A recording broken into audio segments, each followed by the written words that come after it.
Olá, pessoal. Sejam bem-vindos ao Mundo Racional. Com vocês, Kennedy Litaif, o mago do realismo. Bom dia a todos. Manaus, Amazonas, segunda-feira, 27 de abril de 2020. Trago para vocês o vídeo vencedor da enquete da semana na aba da comunidade do canal. Tecnologias avançadas do passado. No vídeo de hoje, vamos falar um pouco sobre um avião incrível, inclusive no quesito segurança, que marcou época na aviação comercial mundial. Uma verdadeira maravilha tecnológica. O Concorde, em inglês, Concorde, em francês, Concorde. Um avião supersônico de beleza incomparável. Parecia uma águia com seu bico voltado para baixo na hora da aterrissagem. Suas asas alongadas e viradas para trás lhe dão um charme irresistível. Uma pérola do poder de criação do intelecto humano. Cabine estreita e bico fino, dando-lhe umas silhuetas guia, uma beleza invejável a qualquer outra aeronave da história. Uma obra de valor inestimável para um apreciador da criatividade humana. Concorde foi planejado e desenvolvido na década de 60 por um consórcio de empresas de dois países europeus, a Inglaterra e a França. Esse consórcio se transformou hoje em dia na Airbus. Fora o Concorde, só existiu outro avião supersônico que operou comercialmente, o soviético Tupolev Tu-144. O Concorde, além de belíssimo, tinha muita potência baseada em 4 motores queimando 25 mil litros de combustível por hora. O Boeing 747 consumia somente a metade disso. O Concorde viajava 60 mil pés de altitude, uma marca muito além de qualquer outro avião comercial de passageiros, 20 mil a mais que os outros. Tinha tecnologias revolucionárias, de ponta, passando por um sistema que desacelerava a passagem do ar dentro das turbinas para poder alcançar a glória, isto é, voar a fantásticos 2.179 km por hora, 2 vezes a velocidade do som. Dava de lavagem nos outros aviões comerciais. A sua velocidade era tão impressionante que ia de Londres a Nova York em 3 horas. Ele iniciou as operações, propriamente dita, em 76. Adivinha qual foi uma de suas primeiras rotas de viagem? O trajeto Paris-Dakar, Rio de Janeiro, com 2 voos por semana. O público nos aeroportos ficava maravilhado com o Concorde.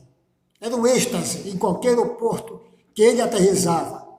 Mas tinha uma coisa que era para poucos. O valor da passagem era muito caro, chegando a ultrapassar $10 mil de hoje. O preço era alto, pois a manutenção da aeronave era caríssima. A British Airways e a Air Force, detentoras dos aviões, tinham prejuízo com eles. Uma viagem para cobrir as despesas necessitava de 90% da ocupação de seus assentos. Raramente isso acontecia. Esse foi o primeiro motivo do cancelamento da linha brasileira Paris-Dakar, Rio de Janeiro, em 82. Com prejuízo ou não, ele continuou operando comercialmente entre a Europa e os Estados Unidos da América, até o dia 25 de julho de 2000. Nesse dia aconteceu uma coisa que ninguém esperava. O Concorde F-BTSC da Air Force saiu do aeroporto Charles de Gaulle, em Paris, com destino a Nova York. Os 9 tripulantes conduziam o Concorde com 100 passageiros, quando na hora da decolagem, ao avançar na pista, aconteceu uma cena que marcou a história da aviação comercial mundial. Um dos tanques de combustível explodiu, com a aeronave ainda no chão. O restante da pista, de 2 quilômetros, era pequeno para frear e abortar o voo. Tentaram decolar com o Concorde pegando fogo, mas essa tentativa foi infrutífera. As consequências foram dramáticas. Os motores 1 e 2 pifaram. levando a inclinação da aeronave violentamente para o lado. Para corrigir essa inclinação, diminuíram a aceleração dos motores 3 e 4 do outro lado, mas não teve jeito. O Concorde caiu nas redondezas do aeroporto ao lado de um hotel. Não houve sobreviventes.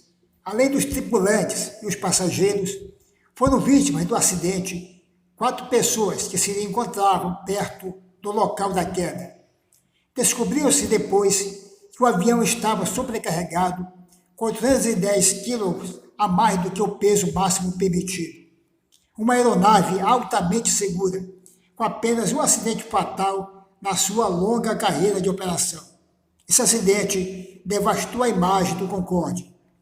As autoridades competentes do governo francês emitiram um relatório constatando que o acidente não aconteceu por defeito no Concorde e nem pelo excesso de peso, e sim por um pedaço de metal na pista deixado por um DC-10 da Continental Airlines, 5 minutos antes da decolagem do Concorde. O DC-10 teve uma manutenção mal feita, soltando de uma das turbinas uma faixa de titânio de 40 centímetros de comprimento por 3 centímetros de largura na pista. E para azar do Concorde, sua tripulação e passageiros, ninguém do aeroporto viu essa peça na pista, e o Concorde passou exatamente por cima dela, com um de seus pneus, estourando, e em seguida os estilhaços atingiram um dos tanques de combustível, detonando um incêndio que derrubou o majestoso avião. A frota foi inspecionada e voltou a operar comercialmente. Mas aí, em 2001, aconteceram os atentados de 11 de setembro, que deixaram as pessoas com medo de voar. O Concorde não teve nada a ver com eles, mas também foi afetado pela forte queda na venda de passagens aéreas. Se tornou, de uma vez por todas, economicamente inviável. Foi aposentado com direito apenas a uma curta série de voos de despedida para os fãs do avião, realizado pela British Airways em 2003. O Concorde tinha um encanto invejável, uma máquina com asas em delta, capaz de voar a velocidade estonteante de 2 vezes a do som. Toda vez que ele ultrapassava a barreira do som, deixava para trás um estrondo característico, o boom sônico. Vê-lo decolar, voar e aterrissar era impactante para qualquer ser humano. Mas, apesar de toda a sua tecnologia de vanguarda, velocidade e beleza, a sua manutenção era muito onerosa, gastos altíssimos com combustível e um número de passageiros que não faziam frente às despesas de operação da nave. O Concorde foi o avião supersônico mais elegante da história, o verdadeiro guepardo do ar. O primeiro Concorde decolou de Toulouse, na França, onde fica a sede da Airbus. O ano de 69 foi marcante para o mundo aeroespacial. Voo do primeiro Boeing 747 e o pouso do homem na Lua com Apollo 11. Na Europa, surgia a ideia da construção de uma aeronave com asas em delta, que pretendia revolucionar a história da aviação comercial mundial. Um projeto caro e apaixonante. O esboço de um avião que quebrasse 2 vezes a barreira do som durante um voo. Uma máquina bela e poderosa. Seu primeiro voo foi em 2 de março de 69. Se tornou o primeiro avião operacional comercial supersônico da história em 76. O Brasil era uma das rotas do fantástico avião. O Handley HP-155 foi um protótipo para testar as asas em delta propostas para o Concorde. Tudo começou na Inglaterra, na década de 50, com o Avro 730. O delta das asas criaria um vórtice suficiente para garantir a sustentação e estabilidade em baixa velocidade, fundamental o desempenho, decolagem e aterrissagem. Neil Armstrong iria voá-lo em 62, mas só pôde fazê-lo em 70, por causa do programa Apollo. Rollout do Concorde, em 67, na fábrica da Sage Aviation, na França, Airbus. A Inglaterra e a França uniram forças para tirar do papel o projeto do Concorde. Protótipo do Concorde pousando acompanhado de avião de paquera. Foram mais de 6 anos de testes realizados por equipes da SAG Aviation e da Bristol Aircraft. O desenvolvimento do bombardeiro britânico TSR-2 permitiu que os poderosos motores Rolls-Royce Olympus pudessem mover o avião até Mach 2.0, usando pós-combustão. Em 71, em comum acordo, ingleses e franceses batizaram o avião pelo nome de Concorde. O projeto comercial contemplava uma previsão de 350 exemplares voando em 80, mas isso não se concretizou. O preço era muito alto para a maioria das companhias aéreas do mundo. Ainda teve a crise do petróleo, que atingiu principalmente o mundo ocidental. Um ponto desfavorável para o Concorde, pois tinha a manutenção cara e fazia muito barulho quando passava por cima de centros urbanos, gerando reclamações de seus moradores. Em que pese o alto valor do avião, foram encomendados 100 exemplares. Todos os pedidos foram feitos até 67, mas cancelados em 73. Sobraram apenas os pedidos da BOAC e da Air France. Até a Pané do Brasil encomendou o Concorde. Deixo vocês agora com a decolagem e pouso dessa fantástica máquina de voar. Depois retorno para dar andamento ao vídeo. Spirit 9180, I have your departure instructions. Go ahead. Spirit 9180, hold position but after departure. Be a right turn heading 220 degrees, climb to altitude 6,000 feet. Inside the hold position for now, but after departure, right turn heading 220, climb maintain 6,000 feet, the Tonka 9180. Check and thank you, brakes. Spirit 9180, you clear takeoff 9 right, surface wind 11014 knots. Clear takeoff 9 right, Speedbird Concorde 9180.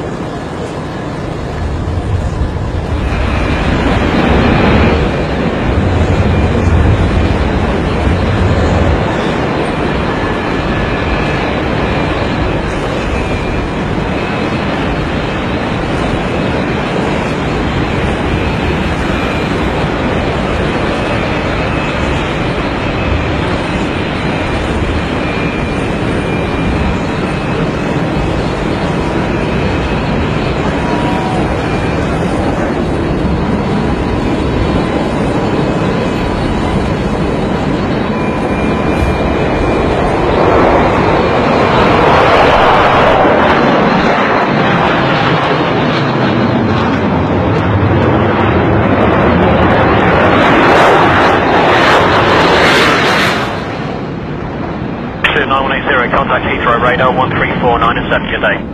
13497, good day, sir.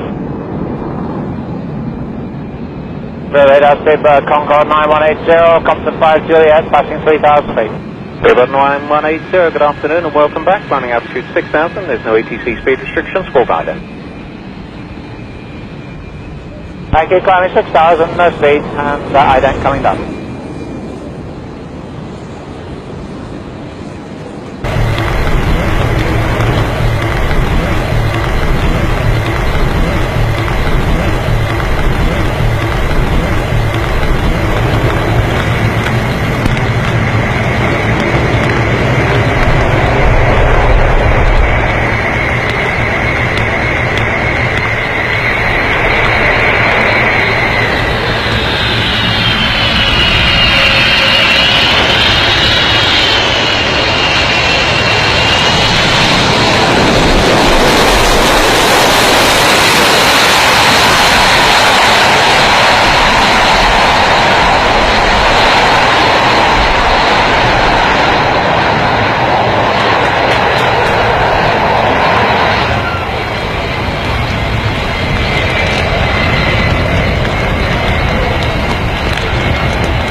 Get ready, Jim.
O seu voo inaugural teve como comandante André Turcot, saindo de Toulouse, na França. Em 71, bateu recorde de altitude para um jato comercial, atingindo 68 mil pés, ou cerca de 20.726 metros. Os americanos pressionaram para que não houvessem voos do Concorde sobre áreas urbanas. A situação, que já era difícil para o Concorde, piorou mais ainda com a queda de seu concorrente comercial, o Tupolev Tu-144, em Le Bourget, arruinando a venda de jatos supersônicos comerciais. A Boeing desistiu de seu supersônico 2707 em 71. O Concorde, na linha de montagem, apenas 20 unidades foram construídas. O Concorde tinha 61 metros e 66 centímetros de comprimento e 25,6 metros de envergadura, bem como 12,2 metros de altura. 4 motores RRSNSMA Olympus 593 geravam 152.200 libras de empuxo no pós-combustor, e o peso máximo de decolagem era de 187 mil quilos. O Concorde voava sem turbulência, no nível muito acima dos demais aviões comerciais. Era tão rápido que vencia a velocidade de rotação da Terra, em torno de 1.676 km por hora. Usava uma pista de 3.600 metros, ângulo de 18 graus e uma taxa de subida que chegava a 25 metros por segundo, quase na vertical. O Concorde podia voar de Paris a Nova York em pouco mais de 3 horas. A cabine era fantástica. Centenas de instrumentos analógicos e controles à disposição dos pilotos. O cockpit era futurista. O engenheiro de voo tinha a cadeira deslizante por causa do número de instrumentos. Quando do pouso, o nariz do avião abaixava, facilitando a visão dos pilotos. A temperatura em velocidade tão alta atingia 130 graus centígrados no nariz. Toda a aeronave era aquecida, menos a cabine dos passageiros, que era pressurizada e refrigerada. A pintura externa de cor branca diminuía a cor e a pressão. Por conta da pintura escura, o Concorde da Air France, patrocinado pela Pepsi, tinha velocidade limitada para não esquentar demais. Para você ter uma ideia, alta temperatura e pressão externas, a cabine aumentava de largura e os passageiros percebiam isso. Havia ainda um display digital, com a velocidade e altitude durante o voo. O Concorde tinha serviço de bordo de primeira classe, com passagem no valor de $10 mil, comida de alta gastronomia francesa, incluindo vinhos e champanhe caros. Entre a Europa e os Estados Unidos, o supersônico fazia em 3 horas e meia. Havia 100 assentos em couro e 2 compartimentos de 60 a 40 lugares para fumantes ou não, respectivamente. Ele fazia coisas impensáveis. Podia sair de Londres ou Paris na hora do almoço e tomar café da manhã novamente, só que em Nova York. À altura que ele viajava, os passageiros contemplavam a curvatura da Terra. No Brasil, o voo Rio-Paris da Air France fazia escala técnica em Dakar, no Senegal. O tempo de viagem era de 6 horas, metade do tempo normal. Havia também o chamado Le Tour du Monde, uma viagem fantástica e caríssima ao redor do planeta. Locais exóticos como Bali e Papete, incluindo ainda Foz do Iguaçu, no Brasil. A cabine de comando do Concorde exigiu o trabalho de 3 tripulantes. No dia 19 de dezembro de 85, a Air France, para mostrar o quanto o Concorde era rápido, teve uma ousadia que espantou a todos. Um Boeing 747 decolou de Paris com destino a Boston. Ao mesmo tempo, na cidade americana, partiu o Delta supersônico para a capital francesa. Concorde decolando de Paris rumo a Boston. Ele chegou em Paris e ficou no aeroporto durante 1 hora, decolando depois rumo a Boston. Ao aterrissar, ele aguardou 11 minutos até ver o mesmo 747 chegar ao mesmo destino. O bilionário Richard Branson, dono do grupo Virgin, tentou comprar a frota da British Airways, mas não teve sucesso. Hoje, o Concorde só pode ser apreciado de forma estática, mas para sempre será lembrado pela ousadia, elegância, beleza e rapidez. Um grande abraço a todos.